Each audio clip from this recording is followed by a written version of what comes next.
Hello everyone, welcome back to the channel. मैं हूं doctor साहिल रॉय और आपका बहुत बहुत स्वागत है आपके अपने YouTube channel you commerce scholar में। दोस्तों, आज का जो हमारा टॉपिक है वो है कॉन्सेप्ट ऑफ डिमांड फोरकास्टिंग। जी हाँ दोस्तों, लास्ट वीडियो में हमने कवर किया था इंट्रोडक्शन ऑफ डिमांड फोरकास्टिंग, जाना था कि डिमांड फोरकास्टिंग एक्चुअली में होता क्या है। आज हम डिमांड फोरकास्टिंग के कॉन्सेप्ट को डिटेल में समझेंगे। आइए दोस्तों, शुरुआत करते हैं। कॉन्सेप्ट ऑफ डिमांड फोरकास्टिंग में कहा जा रहा है कि a market is characterized by various risks and uncertainties that affect the demand, sales and prices of goods and services in the market.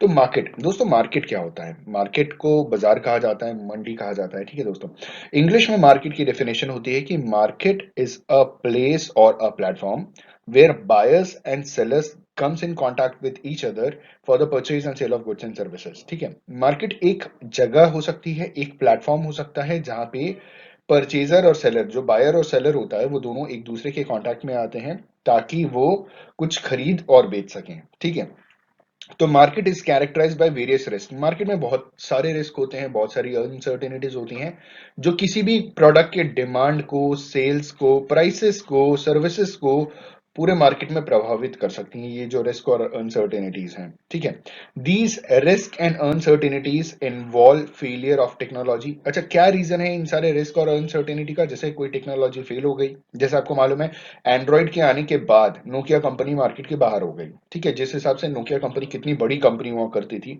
लोगों का सपना होता था कि नोकिया की फोन खरीदें, लेकिन अब एक हिसाब से बाहर ही हो गई। तो that is failure of technology हो गया एक हिसाब से। नेचुरल डिजास्टर्स में फेमाइन हो गया, फ्लड हो गया, अर्थक्वेक हो गया, इस वजह से भी किसी भी प्रोडक्ट या सर्विस की डिमांड मार्केट से बाहर हो सकती है।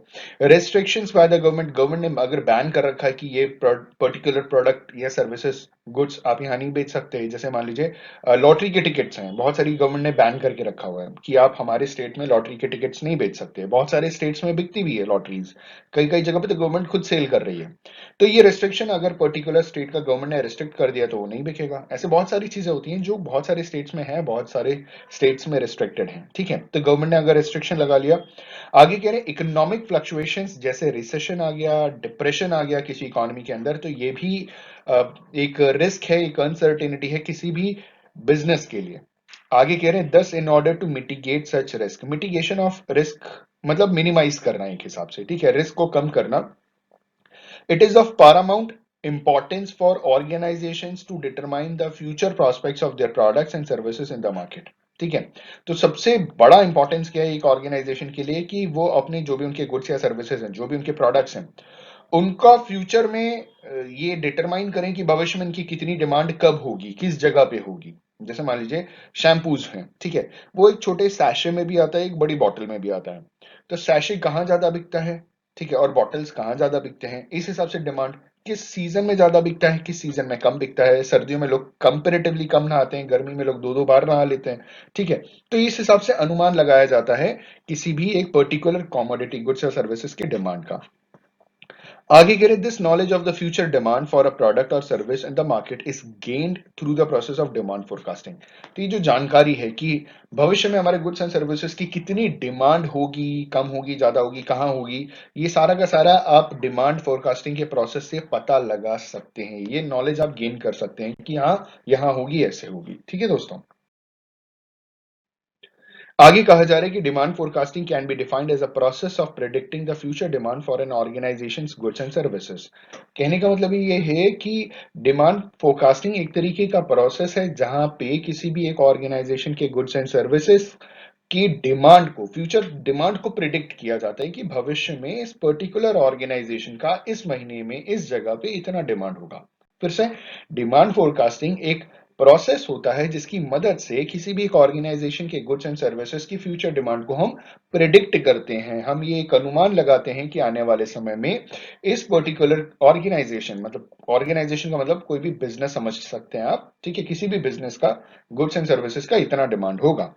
इसके आगे कह रहे हैं it is also refer to as sales forecasting. इसे सेल्स फोरकास्टिंग भी कहा जाता है डिमांड फोरकास्टिंग को, क्योंकि it involves anticipating the future sales figures of an organisation. क्योंकि इसमें बहुत सारी चीजें इन्वॉल्व होती हैं। इसमें नॉर्मली क्या होता है कि किसी भी एक ऑर्गेनाइजेशन का जो फ्यूचर सेल होता है वो हम एंटिसिपेट करते हैं, मान करके चलते हैं कि अगर इतनी डिमांड है और अगर हमने कंपनी उतनी ही सप्लाई कर दी तो उतना तो सेल हमारा मिनिमम तो होगा ही होगा, तो इसीलिए डिमांड फोरकास्टिंग को सेल फोरकास्टिंग कहते हैं। इसके कुछ डेफिनेशंस दिए गए हैं। Some of the popular definitions of demand forecasting are as follows. पहला डेफिनेशन जो दिया है वो इवान जे डुग्लास ने दिया है। अब दोस्तों कृपया करके प्लीज यहाँ पे ध्यान देने वाली बात यह है कि जब भी आप आंसर लिखें तो आप जिन्होंने डेफिनेशन दी है उनका नाम जरूर से लिखें, कॉमा लगाएं, डबल इन्वर्टेड कॉमा। इन सारी चीजों के मार्क्स होते हैं, ये आपके आंसर का पार्ट है, ठीक है? तो ध्यान जरूर दीजिएगा, जिसकी भी डेफिनेशन लिखें। आप जानते हैं कि बहुत सारे लोगों की ऑथर्स की डेफिनेशंस आती हैं, तो जिसकी डेफिनेशन लिख रहे हैं उनका नाम लिखिएगा अकॉर्डिंग टू इवान जे डुग्लास। इनकी डेफिनेशन है कि डिमांड एस्टिमेशन, जिसे हम डिमांड फोरकास्टिंग कहते हैं, may be defined as a process of finding values for demand in future time periods. ठीक है, तो इवान जे डुग्लास ने क्या कहा, उन्होंने बोला कि जो डिमांड एस्टिमेशन है या डिमांड फोरकास्टिंग है, उसे हम ऐसे डिफाइन कर सकते हैं कि एक तरीके का प्रोसेस है जहां पे भविष्य फ्यूचर टाइम पीरियड्स के लिए हम किसी भी गुड्स या सर्विसेज की डिमांड की वैल्यू फाइंड करने की कोशिश करते हैं कि कितने डिमांड हो सकती है। दूसरा जो डेफिनेशन दिया है, in the words of Cundiff and Still, demand forecasting is an estimate of sales during a specified future period because on proposed marketing plan and a set of particular uncontrollable and competitive forces। तो देखिए, आपको जैसे कि मालूम है कि जो market है वहां पे रिस्क बहुत ज्यादा है, अनसर्टेनिटीज बहुत ज्यादा है जो आपके कंट्रोल में नहीं है। तो कंडेफ और स्टिल ने क्या कहा कि डिमांड फोरकास्टिंग एक एस्टिमेट है सेल्स का, जहां पे एक स्पेसिफाइड फ्यूचर टाइम पीरियड की बात हम करते हैं। जैसे मान लीजिए 2022 चल रहा है, तो 2022 के दिसंबर में कितना सेल होगा, ठीक है, बात समझिए, या 2023 के दिसंबर में कितना सेल होगा, या 2025 की जनवरी में कितना सेल होगा, तो ये हम अभी से प्रेडिक्ट करना शुरू कर देते हैं कि भैया ये इतना सेल होगा। तो डिमांड फोरकास्टिंग एक एस्टिमेट है सेल्स का during a specified time duration, specified होना जरूरी है, based on proposed market plan. एक मार्केट प्लान के ऊपर ये होता है जहां पे हम कुछ अनकंट्रोलेबल और कॉम्पिटिटिव फोर्सेस को सेट करके रखते हैं, इस हिसाब से होता है।